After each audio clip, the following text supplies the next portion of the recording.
Zwom. Doot, doot, doot, doot, doot. BMO.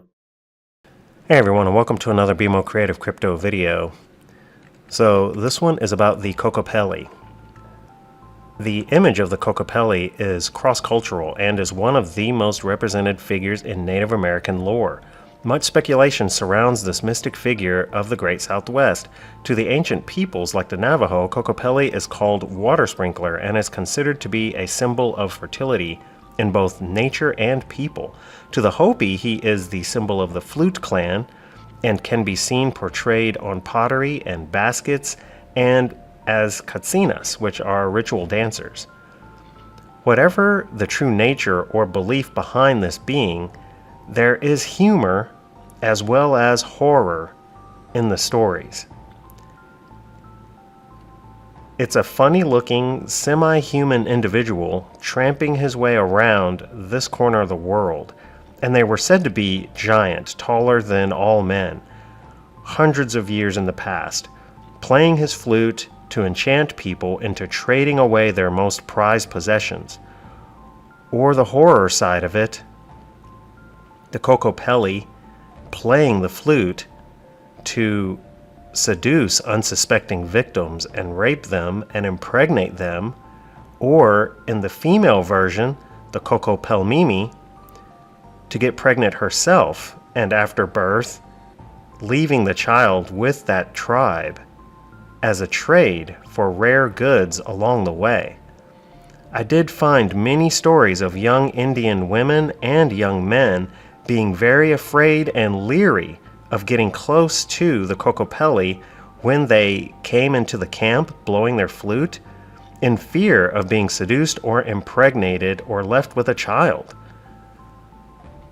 Kokopelli is actually described as being much more than that even. He is described as the one that brought all of the seeds from the previous world into this world, kind of like the Navajo version of Noah, except instead of using an ark to bring several of each kind of animal and things, they carry all this stuff in a hump on their back like a camel, or it's a backpack, depending on which story you've heard. He's also described as bringing seeds of insects, birds, and animals. And the flute was originally also a medicine pipe to blow sacred smoke of life over the living things he planted. Based on the research I've done, Kokopelli were not deities, but flesh and blood, real beings, and could have been Kinametsin, giants that the Toltec and the Aztec people wrote about, because in their stories they say these giants were very intelligent. They knew how to grow all things, and they taught the Toltec and the Aztec. And they say these giants were scattered, and their civilization was allowed to be taken over by the Toltec, the Aztec, because they shared too much knowledge from the gods with the tribes of men. So many of these giants began individually traveling up from South America to trade with local inhabitants.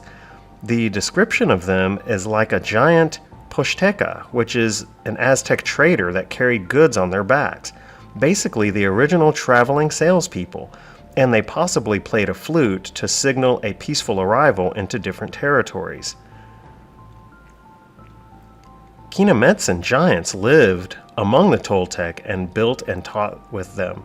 The Toltec people were believed to be much more advanced than the Anasazi, so they may have been looked upon with great respect. Many archaeologists have formulated the opinion that Kokopelli knew considerably more about the planting and harvest of crops than the people he traded with.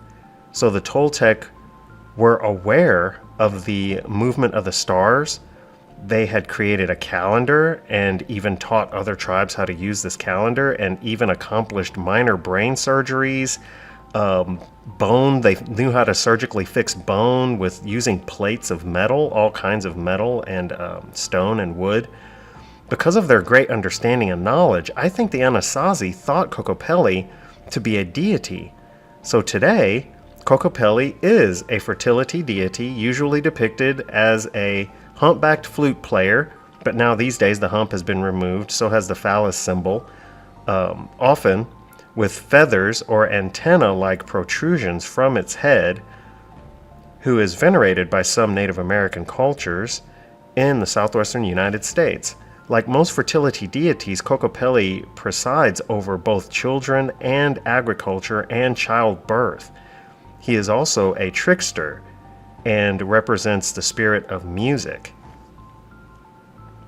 The first images that I could find of Kokopelli were on Hohokam pottery as well as on stones and in caves made over 1,000 years ago, easily over 1,000 years ago. Kokopelli is still celebrated in pottery, sculptures, jewelry, and many other places all over the United States, primarily by people that have no idea what they are wearing or what this symbol is. There are some Navajo tribes that do know what Kokopelli is, and they still perform ceremonial dances about Kokopelli because he's part of their origin story.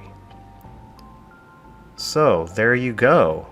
Have you ever seen the symbol or heard of Kokopelli? Leave a comment below.